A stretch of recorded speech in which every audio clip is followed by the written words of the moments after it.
Hello అండి. నమస్తే and welcome back. ఈరోజు వచ్చేసి నేను మీల్ ప్రిప్స్ ఎలా చేసుకుంటానో చూపిపోతున్నాను. యాక్చువల్గా మీల్ ప్లాన్ చేసుకోవటం, వీక్కి సరిపడా మీల్ ప్రిప్స్ చేసుకోవటం వల్ల లైఫ్ ఈజీ అయిపోద్ది, హెల్తీగా తినచ్చు. దానివల్ల అన్హెల్దీ థింగ్స్ అనేది కొన్ని అవాయిడ్ చేయొచ్చు. అదే కనుక మీల్ ప్రిప్స్ అనేది మనం రెడీ చేసుకోలేదనుకోండి, కొన్ని మీల్స్ అనేది వీక్ మొత్తం ఏం తింటాము అనేది ప్లాన్ చేసుకోలేదనుకోండి, అన్నెసరీ అన్వాంటెడ్గా బయట నుంచి ఆర్డర్ చేయాల్సి వస్తుంది. జొమాటో, స్విగ్గీస్ ఇట్లాంటివి ఎక్కువ ఇంటికి వస్తూ ఉంటాయి. అందుకని చెప్పేసి నేను ఫస్ట్గానే మీల్స్ అనేది ప్లాన్ చేసుకుంటాను. పిల్లలకి ఎంత ఈజీ అయితే అంత ఈజీగా హెల్తీగా పెడదాం అనుకుంటాను. దాంతోపాటు నా డైట్ ఫాలో అవ్వాలని చూస్తాను.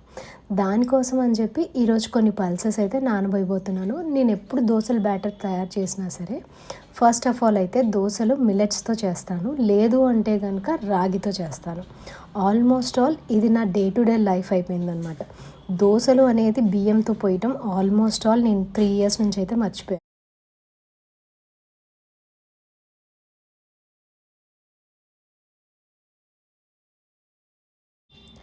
వర్కింగ్ మామ్ అయినా హోమ్ మామ్స్ అయినా సరే పిల్లలు ఆకలి అనగానే కొంచెం టెన్స్ అయితే ఫీల్ అవుతారు కదా, ఏం చేసి పెట్టాలి అనేది. అదొక పెద్ద క్వశ్చన్ మార్క్ అయిపోద్ది. నాకు నచ్చని పదం అనమాట ఏం చెయ్యాలి అనేది. అందుకని చెప్పేసి పిల్లల కోసం అయితే కొన్ని థింగ్స్ మాత్రం ముందుగా తయారు చేసుకుని పెట్టుకుంటాను. ఇది వచ్చేసి హోమ్ మేడ్ జామ్ అండి. యాక్చువల్గా ఇది తాండ్ర కింద తయారు చేద్దాం అని అనుకున్నా. దీన్ని ఒకసారి ట్రేలో వేసేసి కొంచెం ఎండబెడితే కనుక తాండ్ర వస్తుంది అని అనుకున్నాను. కానీ వచ్చేసేసి ఏమైందంటే వానలు ఎక్కువ పడుతున్నాయి కదా, అందుకే ఇది డ్రై అవ్వదు. సో దీన్ని జామ్ కింద అయితే యూస్ చేసుకుంటున్నాను అనమాట. దాని తర్వాత కొన్ని ప్రోటీన్ బాల్స్ అయితే తయారు చేశాను. ప్రోటీన్ ఎప్పుడు కూడా ఇంట్లో తయారు చేసేది ఎప్పుడు కూడా పిల్లలకి శనగలు ఉంటాయి చూడండి, చిన్న చిన్న శనగలు, ఆ పొట్టు తీసేసి దాంతో ప్రోటీన్ బాల్స్ అనేది తయారు చేసామనుకోండి. దాంట్లో కావాల్సిన డ్రై ఫ్రూట్స్ అన్నీ వేసేసి పూల్ మకానీ మెయిన్ ఈ 2 వేస్తే కనుక అది ప్రోటీన్ షేక్ కింద అయినా తయారు చేసుకోవచ్చు, లేదు ప్రోటీన్ బాల్స్ అయినా వేయచ్చు. పిల్లలు ఈ మధ్యన చాలా యాక్టివిటీస్లో యాక్టివ్గా ఉంటున్నారనమాట. అందుకని చెప్పేసి అన్ని పోషకాలు ఒకేసారి వెళ్ళవు కదా, దానికోసం అని చెప్పేసి నేను ఈ బాల్స్ అయితే కనుక ఎవ్రీ వీక్ తయారు చేసుకుంటాను. వాళ్ళు బోర్ ఫీల్ అవుతారు అని అనుకుంటే కనుక దానికి కొంచెం చాక్లెట్ డిప్ యాడ్ చేస్తాను అనమాట. ఇలా పిల్లల్ని whole week protein bars, protein షేక్స్తో అయితే ఫిల్ చేయొచ్చు కదా, అందుకని. దాని తర్వాత ఈ మల్బెరీస్తో అయితే జామ్ చేశాను. ఈ మల్బెరీ జామ్ వచ్చేసి బ్రెడ్లో మనం మధ్యలో జామ్ పెట్టకుండా ఈ జామ్ అయినా తయారు చేసేయచ్చు. దీని మల్బెరీస్లో నేను కొంచెం మ్యాంగో యాడ్ చేశాను, దానివల్ల స్వీట్నింగ్ టేస్ట్ వస్తుంది. కానీ షుగర్స్ ఎక్కువ యాడ్ చేయలేదు, ఎందుకంటే ఎక్కువ షుగర్స్ కూడా పిల్లలకు మంచిది కాదు అని చెప్పేసి. యాజ్ వెల్ యాజ్ నేను తిన్నా సరే దీనికి పెద్ద హామ్ అయితే ఉండదు. అందుకని చెప్పేసి ఇది సింపుల్ వేలో తయారు చేస్తున్నాను అనమాట. ఈ జామ్ వచ్చేసి మ్యాంగోతో కూడా జామ్ తయారు చేసుకోవచ్చు. ఇది కూడా కొంచెం 1 month దాకా ఉంటుంది అని చెప్పేసి మల్బెరీస్ సీజన్లో ఉన్నాయి కదా అని ఇలా ట్రై చేశాను. మీరు కూడా తప్పకుండా ట్రై చేయండి, టేస్టీగా ఉంది. ఇది వచ్చేసేసి బ్యాటర్స్ కానీ ఇవన్నీ కానీ ఏ రోజుకి ఆ రోజు నానపోసుకోవచ్చు అని అనుకుంటారు కదా. ఒక్కొక్కసారి మనం మర్చిపోతాం, ఒక్కొక్కసారి హడావిడిలో ఉంటాము, ఒక్కొక్కసారి టైం కుదరదు. ఇలాంటివన్నీ అన్నెసరీ థింగ్స్ అవాయిడ్ చేయడానికి నేను వీక్ మొత్తానికి సరిపడా ముందే నానవేసేసుకుని కొన్ని కావాల్సినవి అయితే బాయిల్ చేసేసుకుని ఫ్రిడ్జ్లో పెట్టేసుకుంటాను. అది మేబీ పిల్లలకి యూజ్ అవ్వకపోయినా నాకైతే యూజ్ అవుతుంది. ఎందుకంటే 3 పూట్ల ఏదో ఒక హెల్తీ తినాలి, డైట్ వెయిట్ లాస్ అని అంటాం కదా, అందుకని చెప్పేసి. యూజువల్గా నేను రైస్ ఎందుకు తినను అని అంటే, నేను రైస్ తింటే వెయిట్ ఈజీగా పుట్ డౌన్ అవుతాను. నాకు తెలీదు, నా బాడీ డజంట్ నీడ్ రైస్ అనమాట. అందుకని చెప్పేసి నేను పల్సెస్, కార్బ్స్ అంటే మిల్లెట్స్ మాత్రమే తీసుకుంటాను. మిల్లెట్స్, కినోవా ఇలాంటివన్నీ ట్రై చేస్తూ ఉంటాను. ఆల్టర్నేట్గా నేను ఎప్పుడైనా తినాలి అని అంటే కనుక మంత్లీ 1 or 2 ఎప్పుడైనా బయటికి వెళ్ళినప్పుడు కంపల్సరీ తింటాను. అవాయిడ్ చేస్తాను అని కాదు, కానీ లిమిటెడ్లో తింటాను అనమాట. మన బాడీకి ఏది అవసరం లేదో అది మనకు చెప్తానే ఉంటుంది కదా మన బాడీ వచ్చేసి, అందుకని చెప్పి అది అవాయిడ్ చేసేస్తాను. ఇప్పుడున్న బిజీ లైఫ్లో పిల్లలతో ఇంట్లో ఫ్యామిలీ మొత్తానికి ఎంగేజ్ చేయాలి అని అంటే మనం కొంచెం మోటివేషన్ అయితే లూజ్ అవుతాం కదా, ఎక్కువ హెల్ప్ లేదు. కాబట్టి మనం ఇట్లాంటి మీల్ ప్రెప్స్ తయారు చేసుకున్నాం అనుకోండి, వీకెండ్ వచ్చేసేటప్పటికల్లా కొన్ని పనులు ఫ్యామిలీ వాళ్ళని కొంచెం హెల్ప్ అడిగి ఆ పనులన్నీ ప్రిపేర్ చేసుకున్నాం అనుకోండి, వీక్ మొత్తం కొంచెం ప్రశాంతంగా ఉండొచ్చు. దాంతోపాటు మార్నింగ్ ఒక 15 minutes ఎక్స్ట్రా స్లీప్ అనేది మన కోసం మనం తీసుకోవచ్చు. ఈ విధంగా మనల్ని మనం ప్యాంపర్ చేసుకున్నట్టు అవుద్ది, ఎక్కువ టెన్షన్ కూడా ఉండదు. ఏదైనా ఇమ్మీడియట్గా చేయాలి అని అనుకోండి, అప్పటికప్పుడు ఏం చేయాలి అనేది పల్సెస్ ఉంటాయి కదా, దాంతో చేసేయచ్చు. నాకైతే కనుక నేను ఒక చిన్న ఎగ్జాంపుల్ చెప్తాను. నిన్న వచ్చేసి ఈవినింగ్ కొంచెం ఆకలిగా అనిపించింది. ఏం చేయాలి అని అనుకుంటా ఉన్న టైంలో అన్ని పల్సెస్ అయితే ఉన్నాయి కదా అని చెప్పి దాన్ని మిక్సీ వేసేసి గుంట పునుగునాలులాగా చేశాను. అది నా డిన్నర్ అయిపోయింది. డిన్నర్ అయింది, దాంతోపాటు హెల్దీకి హెల్దీ, ఇంకా క్రేవింగ్స్ కూడా కిల్ అయినాయి. లేదు అంటే ఆ టైంలో పునుగులు, బజ్జీలు ఇట్లాంటివి తెప్పించామనుకోండి, మనదంతా గోవింద. అందుకని చెప్పేసి ఇలాంటి కొన్ని ప్రిపరేషన్ అయితే కనుక నేను ముందుగానే చేసి పెట్టుకుంటాను. సో ఈజీగా అప్పటికప్పుడు ఏదైనా చేయొచ్చు అని. జస్ట్కి చాక్లెట్ పడదు, నువ్వు ఇచ్చినా తినడం. ఇంకపోతే ఇక్కడ డ్రై ఫ్రూట్స్ లడ్డు అయితే తయారు చేస్తున్నాను. ఈ డ్రై ఫ్రూట్స్ లడ్డు తయారు చేయడానికి చాలా సింపుల్గా అయిపోతుందండి, కానీ అన్ని ఇంగ్రీడియంట్స్ అయితే కావాలి. ఫస్ట్గా అయితే కనుక నేను వాల్నట్స్ ఇంకా బాదాము డ్రై రోస్ట్ చేసుకుంటున్నాను. దాంతోపాటు సైమల్టేనియస్లీ ఖర్జూరం కూడా కొంచెం వేయించుతున్నాను. ఎందుకంటే కొంచెం వేడెక్కింది అనుకోండి, మిక్స్ చేయగానే కొంచెం ఉండనేది తొందరగా చుట్టుకోవచ్చు అని చెప్పేసి. దీంట్లో డ్రై ఫ్రూట్స్ లడ్డూలో మెయిన్గా అయితే కనుక చెనా ఉంటుంది కదా, శనగలు, ఆ శనగలు వేస్తాను అనమాట. దాంతోపాటు పూల్ మకానీ వేస్తాను. ఈ ప్రోటీన్ బాల్స్ అయితే మాత్రం మా పిల్లలిద్దరికీ కూడా చాలా చాలా ఇష్టం అనమాట. ఎందుకంటే అన్ని డ్రై ఫ్రూట్స్ వేస్తాం కదా, దాంట్లో పిస్తా కూడా వేస్తాను. సో అందుకని చెప్పేసి బెల్లము, షుగర్ ఇట్లాంటివి ఏమి వేయను కాబట్టి పిల్లలకి ఎన్ని తిన్నా ప్రాబ్లం లేదు. అందుకని చెప్పేసి ఈవినింగ్ స్నాక్ అయితే కనుక వాళ్ళిద్దరికీ చాలా చాలా ఇష్టం అనమాట. 1 by 1 తినేస్తూనే ఉంటారు. ఇది ఆల్మోస్ట్ నేను 1 week కోసం అని తయారు చేసి పెడతానే, కానీ అది 4 daysలోనే అయిపోద్ది. ఇలా వచ్చేసి కొంచెం పౌడర్గా విడిగా పెట్టుకుంటాను. విడిగా పెట్టి దాంట్లో కోకో పౌడర్ వేసి మిక్సీ వేసేసి బాగా ఫైన్ పౌడర్తో జల్లించుకుని దాన్ని పాలల్లో కూడా కలిపియచ్చు అనమాట. ఈ రకంగా నేను లడ్డూలు కొన్ని చేశాను. దాని తర్వాత ఆ పౌడర్ కూడా కొంచెం పక్కన పెట్టుకున్నాను. ఎప్పుడైనా సరే పిల్లలకి పాలు ఇవ్వాలి అని అంటే రాగి పాలు ఇస్తే కనుక చాలా బెస్ట్ అనమాట. నేను ఇక్కడ రాగి పాలు కూడా ఎలా తీయాలో చూపిస్తాను చూడండి. రాగి పాలతో ఇస్తే కనుక మనకు కావాల్సిన కాల్షియం వెళ్తుంది. నేను ఈ మధ్యన పిల్లలకి పాలు తక్కువ ఇస్తున్నాను. పాలు బదులుగా ఇట్లా రాగి పాలు, లేకపోతే ఆల్టర్నేటివ్ ఏదైనా సరే ఆల్మండ్ మిల్క్ లేకపోతే ఓట్స్ మిల్క్ ఇలా ట్రై చేస్తూ ఉంటాను అనమాట ఆల్మోస్ట్ ఆల్ పిల్లలకి. దాని తర్వాత అయితే కనుక నేను ఎప్పుడూ కూడా పిల్లలకి ఇచ్చేటప్పుడు కొంచెం ఆలోచిస్తాను. అంటే ఆడపిల్లలే కదా, పాలు ఇచ్చేటప్పుడు ఎప్పుడూ కూడా హార్మోన్స్ డిఫరెన్స్ వస్తుంది అనేది నా గట్ ఫీలింగ్ అనమాట. సో పాలు తాగడం అంత సేఫ్ కాదని ఇట్లా ఆల్టర్నేట్ పాలు అయితే సెలెక్ట్ చేసుకుంటాను. పాలు తాగినా తాగకపోయినా అది సెకండరీ. ఇట్లాంటి ప్రోటీన్ బాల్స్ ఇస్తే కనుక మనం ఇవ్వాలనుకున్న కాల్షియం, విటమిన్స్, మినరల్స్ అన్నీ కూడా ఇట్లాంటి బాల్స్లో వెళ్ళిపోద్దని ఈ టైప్ ఆఫ్ ఫుడ్స్ అయితే కనుక చూస్ చేసుకుంటాను అనమాట. ఈ ఉండలు చుట్టేటప్పుడు కొంచెం చేతికి నూనె రాసుకున్నా లేకపోతే నెయ్యి రాసుకున్నా చాలండి. ఎక్కువ ఏమి కలపటానికి అవసరం లేదు. కొంచెం జస్ట్ హ్యాండ్కి అప్లై చేస్తే ఉండలు అనేవి రౌండ్గా వచ్చేస్తాయి. ఇక్కడ వచ్చేసి నాకు ఎంత వేడిగా ఉందంటే ఉక్కపోత పోస్తుంది, వాన వచ్చేటట్టుంది. అందుకని చెప్పేసి గాలి వస్తుంది కదా, అప్పుడు లోపలికి కొంచెం బాగా ఉక్కపోతగా ఉందని చెప్పేసి ఇట్లా జస్ట్ బయటకి ఇట్లా నుంచున్నాను. మొత్తం డస్ట్ అంతా ఎగురుతుందని మళ్ళీ లోపలికి వచ్చేసాను. యాక్చువల్గా నా కిచెన్కి ఇట్లా ఓపెన్ బాల్కనీ ఉంటుంది కదా, అంటే ఓపెన్గా చాలా ఇష్టం అనమాట నా కిచెన్. ఎప్పుడైనా సరే ఏదైనా ప్రిపేర్ చేసేటప్పుడు బయటకు వచ్చి చేస్తాను. సైమల్టేనియస్లో పొద్దున్నే ఎప్పుడైనా హడావిడిగా ఉన్నప్పుడు ఈవినింగ్ టైంలో అట్లా లోపల కూడా చేస్తూ ఉంటాను. ఇక్కడ వచ్చేసి నాకు ప్లాంట్స్కి 2 బాక్సెస్ అయితే వచ్చినాయి అనమాట. అంటే మనీ ప్లాంట్ పెడతాం కోసం ఇట్లాంటి గ్రిల్కి పెడదామని తెప్పించాను. సరే దాన్ని ఫిట్ చేద్దాము, అప్పుడు లోపల శనగలు అవన్నీ కూడా బాయిల్ అవుతాయి అని చెప్పేసి దీన్ని ఫిట్ చేస్తున్నాను అనమాట. ఇవి వచ్చేసి మనీ ప్లాంట్కి తెప్పించాను అనమాట. క్రీపర్స్ ఇట్లా ఏదైనా పెడితే కనుక హ్యాంగ్ అవుతా చాలా బాగుంటుంది అని చెప్పేసి. ఇంతకీ ఈ కిచెన్ ఎలా ఉందో చెప్పలేదు. నాది ఈ కిచెన్ అయితే మాత్రం బయట వైపు అనమాట, ఇంటికి బయటకి కనిపిస్తూ ఉంటుంది. ఈ కిచెన్ వచ్చేసి నేను కావాలని చెప్పి కట్టించుకున్నాను అనమాట. ఇంటి ముందు వైపు కొంచెం ప్లేస్ ఉంటే అట్లా కట్టించుకున్నాను. ఇది వచ్చేసి మా అమ్మమ్మది ఇంకా పెద్దమ్మది ఇన్స్పిరేషన్ అనమాట. అమ్మమ్మ వచ్చేసేసి కొట్టంలో ఇల్లు అన్నట్టు ఉండేదన్నమాట వెనకాల వైపు. దాని దగ్గర ఎక్కువ పెద్ద పెద్ద వంటలు అయితే వండేవారు. ఇప్పుడు మా పెద్దమ్మ కూడా ఇంటి ముందు కట్టించుకుంది. సో అలానే నేను కూడా కొంచెం ముందు ఇట్లా ముగ్గులు వేసుకుని ఇదంతా కొంచెం గార్డెన్ లాగా చేసుకుంటే కొంచెం కూర్చోటానికి అందంగా ఉంటుంది కదా అని చెప్పేసి ఓపెన్ ఎయిర్లో కూర్చోవచ్చు అని చెప్పి ఇలా అయితే కట్టించుకున్నాను. ఇది 2 floors పైన ఉంటుంది. అందుకని చెప్పేసి కొంచెం గాలి కూడా ఎక్కువే ఉంటుంది, దుమ్ము కూడా ఇంత పైకి రాదు అనుకున్నాను కానీ కొంచెం దుమ్ము ఎక్కువే వస్తుంది.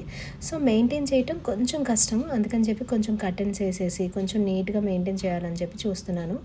ఆల్మోస్ట్ ఆల్ ఎంతైతే మనం చేసుకుని పెంచుకుంటామో అంతే మనకు పని కూడా పెరుగుతుంది కదా. నేను అదే అనుకుంటున్నాను, కట్టించుకున్న తర్వాత కొంచెం పని ఎక్కువగానే ఉందని చెప్పి. దాని తర్వాత నెక్స్ట్ డే మార్నింగ్ వచ్చేసి ఫస్ట్ పెసర్లు అయితే చూశాను. పెసర్లు ఎప్పుడు కూడా పొద్దున్నేనే చూడగానే మొలకొచ్చేస్తుంది. మనం కొంచెం వాటర్ తక్కువ పోస్తే చాలు మొలకలు అనేది స్టార్ట్ అయిపోద్ది అనమాట. నిండా మునిగేటట్టు పోసామనుకోండి మొలకలు అయితే రావు. మనం ప్రోటీన్ రిచ్ ఫుడ్ తినాలి అంటే కనుక ఈ స్ప్రౌట్స్లో అయితే చాలా బాగా ఎక్కువ ప్రోటీన్ ఉంటుంది. దాంతోపాటు పన్నీర్, ఇట్లా హోమ్ మేడ్ పన్నీర్ అనమాట. పన్నీర్ వచ్చేసి నేను ఆల్మోస్ట్ తోఫు కానీ లేదు అంటే సోయా పన్నీరే యూజ్ చేస్తాను. పన్నీర్స్ ఎక్కువ కూడా నేను పాలదైతే యూజ్ చేయను. ముందుగా అయితే కనుక నేను నానబెట్టుకునే అన్నీ చూసేయండి, నల్ల శనగలు, తెల్ల శనగలు, మళ్ళీ మిక్స్డ్ స్ప్రౌట్స్, దాంతోపాటు పెసర్లు, కినోవా, ఇంకొచ్చేసేసి కొంచెం అయితే రెడ్ రైస్తో దోసల పిండి. ఇదంతా నాకు ఒక 15 days వరకు అయితే సరిపోద్దండి ఆల్మోస్ట్ ఆల్. ఈ శనగలు ఇవన్నీ అయితే కనుక 1 week వరకు ఉంటుంది. దోసల పిండి అయితే కనుక ఒక 4 days ఉంటుంది. ఇంకా స్ప్రౌట్స్ కొన్ని అయితే కనుక నాకు ఆల్మోస్ట్ 2 weeks ఉంటుంది. నీట్గా వాష్ చేసేసి దాన్ని స్ప్రౌట్స్ చేసేసిన తర్వాత నీట్గా బాక్సెస్లో అయితే ఫ్రిడ్జ్లో పెట్టేసుకుంటాను. దీనివల్ల ఏమవుతుందంటే ఏ మీల్కి ఆ మీల్ మనం ఎప్పుడు కూడా హడావిడి పడకుండా తొందరగా అయితే తయారు చేసేసుకోవచ్చు. చనాతో అయితే కనుక టైం లేదనుకోండి అప్పటికప్పుడు రైతా చేసేసుకుని బిర్యానీ లాగైతే చేసేయచ్చు, అంటే పలావ్ టైప్లో, చనా పలావ్ అంటారు కదా ఆ టైప్లో. నేను ఇప్పుడు ఆల్మోస్ట్ హెల్దీగా తినాలి అని అంటే 1 week బిఫోర్ నుంచే ప్లాన్ చేసుకోవాలి అని చెప్పాను కదా. ఎందుకంటే శనగలు అయ్యి అప్పటికప్పుడు అయితే నానవు కదా, రాత్రిపూట అయితే నానబెట్టేసుకుంటే నెక్స్ట్ డే మార్నింగ్ అయితే మనం ఏది కావాలంటే అది చేసుకోవచ్చు. కానీ స్ప్రౌట్స్ అయితే అలా రావు కాబట్టి స్ప్రౌట్స్ అయితే కనుక ముందే చేసుకున్నాను. వెనక్కి నుంచో ఏమేం చేస్తావు నువ్వు? నాకు హెల్ప్ చేస్తావా? ఏమేం చేస్తావు? ఇల్లు మొత్తం తుడేసేసి నేనేమో అప్పుడేమో అవ్వ ఎక్కేకో నేనే తుడేసి కత్తి తెచ్చి తుడేసా. అవునా, తుడిచేసావంతా? మా నువ్వు అంతా వంట నువ్వే చేస్తావా చెప్పు? నువ్వు నాకు నువ్వు హెల్ప్ చేయి. నేను నీకు హెల్ప్ చేస్తా. అయితే నువ్వు మొత్తం పని చేస్తావా? ఏం చేస్తావు? అవేమో వాటర్ పెట్టి అవి సెట్ చేసి మొత్తం నేను వండుతా. ఓకే. కృతిక మధ్యలో వచ్చేసి నన్ను కొంచెం ఎంటర్టైన్ చేసి వెళ్తుంది అనమాట. అమ్మ ఏం చేస్తున్నావు, హెల్ప్ చేస్తాను అని చెప్పేసి. నేను ఇక్కడైతే మాత్రం ముందుగా శనగలు బాయిల్ చేసేసి పెట్టుకుంటున్నాను. నల్ల శనగలు అయితే కనుక నేను కొంచెం బాయిల్ చేసేసే పెడతాను, ఎందుకంటే పిల్లలకి అప్పటికప్పుడు ఎక్కడికైనా క్లాసెస్కి వెళ్ళాలి హడావిడిగా ఉంది అని అంటే కనుక అప్పటికప్పుడు కాలా చాట్ అయితే చేయొచ్చు అని చెప్పేసి శనగలతో కొంచెం టమాటో, ఉల్లిపాయ వేసేసి చాట్ మసాలా వేసేసి మిక్స్ చేసేసి ఇచ్చేస్తాను. అది వాళ్ళు ఇష్టంగా తింటారనమాట. ఇక్కడ స్ప్రౌట్స్ కోసం అయితే నేను తయారు చేస్తున్నాను చూడండి. స్ప్రౌట్స్ చేయటం అనేది చాలా చాలా ఈజీ.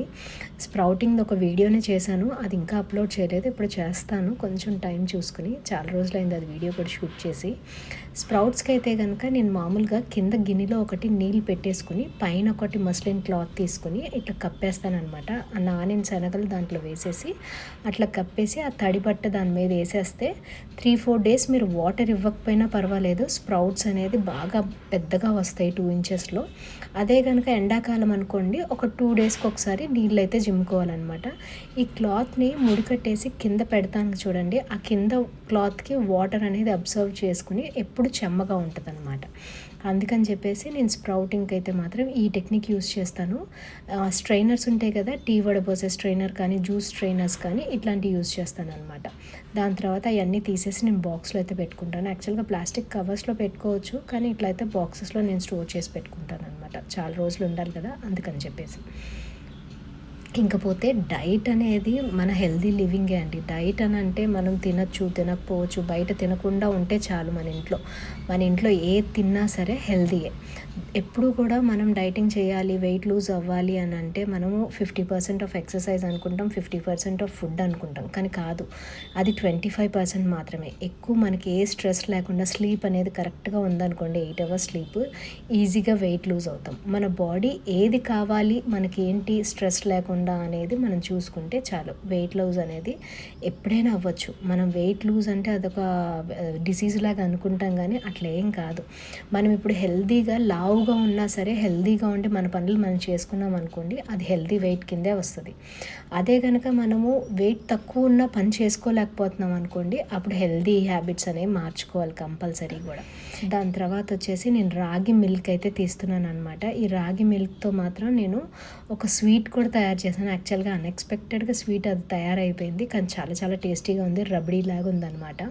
ఇక్కడైతే కనుక నేను కాల్షియం రిచ్ అంటాను కదా, అందుకని చెప్పేసి రాగులతో పాలు అయితే తీసాను. దీంతో కోల్డ్ కాఫీ మాత్రం సూపర్గా తయారైంది. రాగులతో పాలు తీస్తే మాత్రం కంపల్సరీ అది పొయ్యి మీద అయితే పెట్టకండి. పొయ్యి మీద పెడితే కనుక అది చిక్కబడిపోతుంది అనమాట. ఇది నేను ఎప్పుడూ కూడా పొయ్యి మీద పెట్టలేదు. ఒకసారి పెరుగు తోడేద్దాము, రాగిది పెరుగు అవుతుందా లేదా అనేది నేను అనుకోకుండా అట్లా పొయ్యి మీద పెట్టగానే అది చిక్కగా తయారైపోయి రబడీలాగా తయారు చేయాల్సి వచ్చింది. అందుకని చెప్పేసి నేను సరే అయితే అది స్వీట్ కింద తయారు చేసేసాను. దాని తర్వాత రాగి పాలతో అయితే కనుక కోల్డ్ కాఫీ తయారు చేశాను. అది కూడా చాలా చాలా బాగుంది. అది నెక్స్ట్ వీడియోలో చూపిస్తాను ఎలా తయారు చేశాను రబడీ అనేది రాగి పాలతో. దాని తర్వాత ఇక్కడ దోసల పిండి వచ్చేసేసి బాగా ఫైన్గా పేస్ట్ చేసేసుకుని ఒక డబ్బాలో స్టోర్ చేసుకుని పెట్టుకుంటున్నాను. ఆల్మోస్ట్ ఆల్ నేనైతే కనుక స్ప్రౌట్స్తో నా బ్రేక్ఫాస్ట్ అయిపోద్ది మార్నింగ్. కానీ సత్యాకి వచ్చేసేసి దోశలు ఇట్లాంటివే తింటారనమాట. ఆయనకి స్ప్రౌట్స్ ఎక్కువ పడగట్లా, అందుకని చెప్పి కినోవా రైస్ అయితే కనుక ఇక్కడ బాయిల్ అయిపోయింది. దాన్ని తీసేసుకుని అన్ని బాక్సెస్లో పెట్టేస్తున్నాను. ఇంకపోతే డైట్ అన్నాను కదా, ఎప్పుడూ కూడా మన ఫుడ్ హ్యాబిట్స్ వల్లే మనం వెయిట్ లూజ్ అవుతాం అనమాట. ఆల్మోస్ట్ 80% మనం హెల్తీగా తిన్నాం అనుకోండి, బయట స్నాక్స్ మంచింగ్ అట్లాంటివి లేకుండా, అప్పుడు మనం వెయిట్ లూజ్ అనేది ఈజీగా అవుతాము. ఎప్పుడూ కూడా మనం అనుకుంటాము ఫుడ్ వల్ల కాదు, మనం ఎక్సర్సైజ్ వల్ల లూజ్ అవుతాము అనుకుంటాం, కానీ అలాంటిది ఏం లేదండి.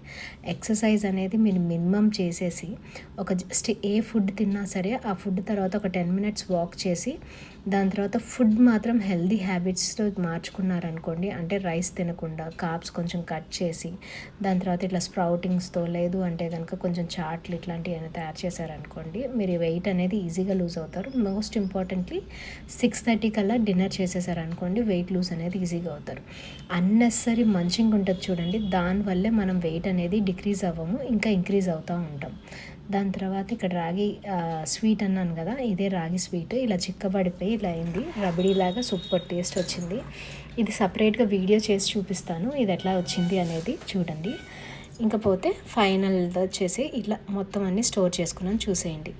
దీంట్లో ఏమేమి ఉన్నాయంటే బాయిల్డ్ చెనా, దాని తర్వాత కినోవా, దాని తర్వాత రాజ్మా, నల్ల శనగలు, తెల్ల శనగలు, బఠానీలు, దోసల పిండి, ఇవన్నీ కూడా ఇట్లా స్టోర్ చేసుకుని నేను ఇంకా పెట్టేసుకుంటాను అనమాట బాక్స్లోకి. వెయిట్ లాస్ అవ్వడానికి మొత్తం guides and tips and tools మొత్తం అంతా ఒక వీడియోలో చేసి పెట్టాను. హౌ టు లూజ్ వెయిట్ అని చెప్పేసి, what is the best way to lose wait అని ఒక వీడియో లాస్ట్ వీక్ పోస్ట్ చేశాను, జస్ట్ చెక్ చేయండి. ఆ వీడియో అయితే చాలా చాలా మొత్తం అన్నీ డీటెయిల్డ్గా పెట్టాను అనమాట, బాగుంది. పిన్ టు పిన్ మన డౌట్స్ అన్నీ కూడా దాంట్లో క్లారిఫై చేసి పెట్టాను. ఒకసారి ఆ వీడియో చెక్ చేయండి, మీకు ఈజీగా వెయిట్ లూజ్ అనేది అసలు అబ్సల్యూట్గా ఏం చేయాలి ఏం చేయకూడదు అనేది తెలుస్తుంది. దాని తర్వాత 3 days తర్వాత మొలకలు తీస్తే మాత్రం ఇట్లా వచ్చిందనమాట మొలకలు. ఫస్ట్ అయితే కనుక మిక్స్డ్ మొలకలు అయితే కనుక మొత్తం ఫుల్గా వచ్చేసినాయి, శనగలు మాత్రం కొంచెం వాటర్ ఎక్కువైనట్టున్నాయి, అందుకని చెప్పేసి రాలేదు. ఇంకొక 1 day పెట్టాలి, అప్పటికి వచ్చేస్తుంది. దాని తర్వాత పెసర్లు అయితే మాత్రం బాగా వచ్చినాయి అనమాట, 2 inches అంతవరకు. మా హ్యూమిడిటీ ఎక్కువ తలగాలన్నమాట, అప్పుడు మీకు 2 inches ఇట్లా పెద్దగా వస్తాయి, పాడవకుండా వస్తాయి. లేదు అంటే కనుక కొంచెం బూజు దాకా వస్తాయి, చూసుకుంటూ ఉండాలన్నమాట. ఇదైతే కనుక నాకు అలవాటు కాబట్టి 3 days అట్లా కప్పు ఉంచేస్తే మొత్తం స్ప్రౌట్స్ అనేది నీట్గా వచ్చేసినాయి. దాని తర్వాత బాక్సెస్లో అయితే పెట్టేసుకున్నాను. ఇంకపోతే నెక్స్ట్ వీడియోతో మళ్ళీ కలుద్దాం. Until then bye bye, take care. ఈ వీడియో కనుక నచ్చినట్లయితే please like to share subscribe. తప్పకుండా హౌ టు లూజ్ వెయిట్ అనేది ఆ వీడియో మాత్రం చెక్ చేయండి.